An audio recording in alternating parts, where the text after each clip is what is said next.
여러분 안녕하십니까. 월요 브리핑 시간입니다. 정세균 총리 현재 거리두기 설 연휴까지 연장, 정부가 현행 사회적 거리두기 조치를 오는 14일까지 유지하기로 하되 헬스장과 영화관 등 일부 다중이용시설에 대한 방역수칙을 부분적으로 완화했습니다. 그간 특정 다중이용시설에 대해 지역별 거리두기 지침보다 강화된 조치를 적용해왔으나 시설, 업종별 방역수칙이 달라 형평성 문제가 제기되자 이를 조정을 한 것입니다.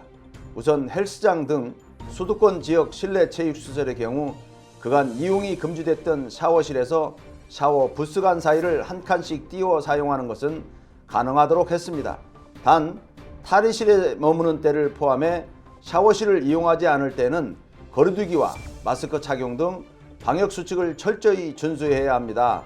공연장과 영화관 좌석 규제도 다소 완화가 되고 2단계에서는 뛰어앉기를 했지만 이번 조치로 동반자끼리는 뛰어앉기를 하지 않아도 됩니다. 또 스키장 등 겨울 스포츠 시설은 오후 9시 이후 운영을 중단하던 조치를 해제하기로 했습니다. 다음 소식입니다. 위기의 정의당 어디로 가나? 김종철 전 대표 성추행으로 인한 고리로 비상대책위원회 체제로 전환한 정의당은 안팎으로 잡음에 시달리고 있습니다.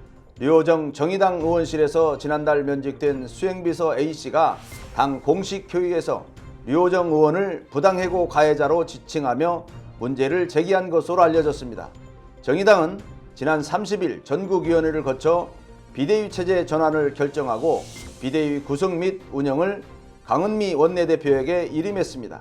정의당은 사건 발생 직후 대표단과 의원단으로 비상대책회의를 구성해 정상화 방안을 논의하기로 했으나 안일한 대응이라는 지적이 이어지자 결국 비대위 출범으로 방향을 틀었습니다.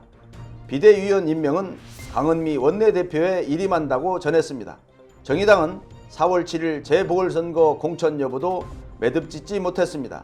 회의에서는 김종철 전 대표 성추행 사태 책임을 지고 공천을 해야 한다와 하지 말아야 한다는 의견이 맞붙은 것으로 전해졌습니다.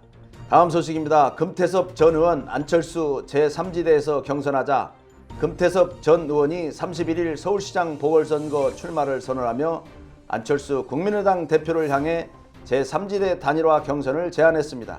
금 전 의원은 이날 서울시 마포구 홍익대 인근 한 공연장에서 출마를 선언한 뒤 안 대표를 향해 진짜 민생을 위해서 무엇이 필요한지, 오래된 정치를 어떻게 바꿀지 진지하게 토론하자며 단일 후보 선출을 위한 제3지대 경선을 제안한다고 밝혔습니다.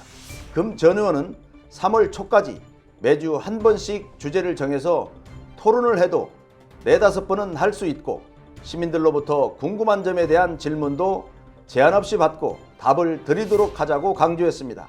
그러면서 경선 룰을 둘러싼 볼썽사나운 삽바 싸움은 치우고 서울 시민을 위한 진짜 문제를 놓고 각자의 입장을 솔직히 이야기하면 이번 선거는 확실한 변화의 계기로 만들 수 있다고 촉구했습니다. 단일화 논의를 위해 언제든 어디서든 안철수 후보를 만날 용의가 있다고 밝혔습니다. 감사합니다.